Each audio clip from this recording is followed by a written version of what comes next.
Now, it seems that probably he knew who Jesus was, and that he had heard of this man who had miraculous power, supernatural power to heal. Perhaps there was just something intuitive. When he saw Jesus, there was something about Jesus that was so pristine, pure and innocent and clean and undefiled that he knew instinctively that this man could heal him. But probably it was that he had heard of the stories of Jesus touching people and healing them. And we see that when he encounters the Lord Jesus, he comes up and he falls down upon the ground. And there's something pitiful about this. A man who perhaps once was a very proud man, a strong man, a man of nobility, a man of dignity, we don't know. But we know that he humbles himself and he falls down on the ground and he groans and he says, "Oh Lord, if you choose to, if you would will to, you can make me whole. You can make me clean. You can make me pure." And as he utters those words, it's as if those words ricocheted and echoed down through history, defining the cry of the human soul. I want to be pure. I want to be clean. I want to be whole. I want to be fully human in that sense. And Jesus looks down and he sees this man, and he's very, very quick to act. He doesn't give him a whole list of religious things to do. Go to church, go to mosque, go to temple, do some fasting, give some money to this cause or that cause or anything else like that. Jesus moves all of the religious aspects aside and he speaks, but before he speaks, he does the unthinkable.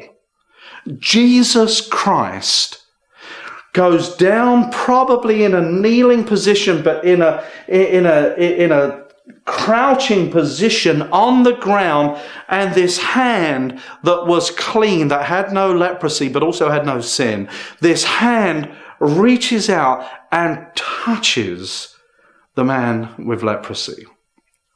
The only tactile connection that a leper would have had with another human being would be when children would throw stones at them and shout and jeer at them, or as somebody would have a stick who would come down to the leper's colony and keep them at bay, prodding them, pushing them off, as they would then bring some food to leave before them.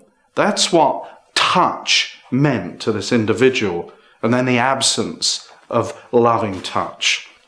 But Jesus reaches out and touches him and says, "I will. I want you to be clean. I want you to be pure. I want you to be made whole." And in so doing, as he touches him, he says, "I want you to be a man.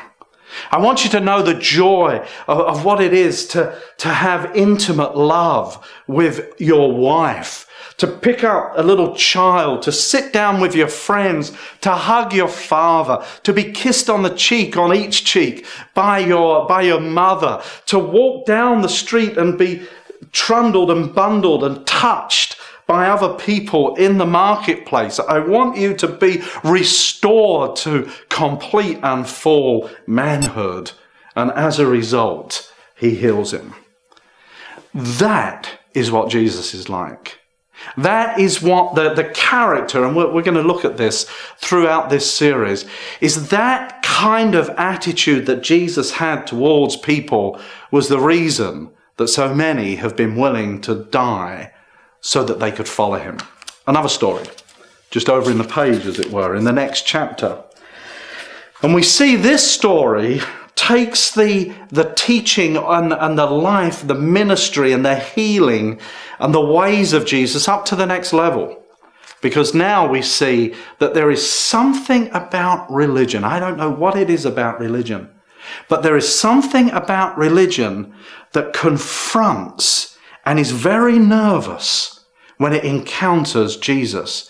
It may be simply this, that religions want man to do something to justify themselves, or if you like, get to God. Whereas Jesus is saying, There isn't anything that you do or can do to earn your way to God. That comes as a gift from God. So it's not man reaching up to God, it's God reaching down to man. And as we shall see in the life of Jesus. But Jesus comes into the synagogue, which was the religious gathering place of the Jews at the time, on the Sabbath day. And on the Sabbath day, that was like their rest day. And it was the day in which no work was allowed to be done. And it reads here in chapter 6, verse 6, on the Sabbath day, he went into a synagogue and he began to teach. And there was a man there whose right hand was withered. That means it was deformed.